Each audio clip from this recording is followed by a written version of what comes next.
We're digging through in the male catfish, looking for the sperm sac.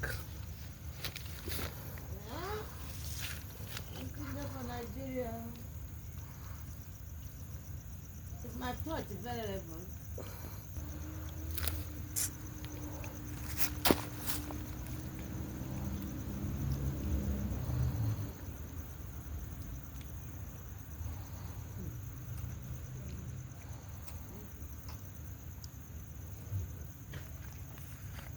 Finally found it.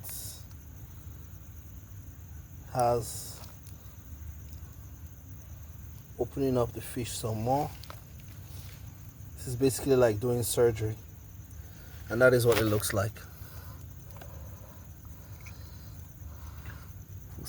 That's the male reproductive organ. It's two of them. We found the first one.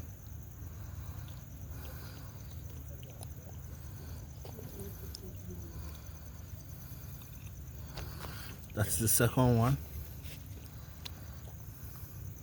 And in case you are wondering the difference between male, that is the male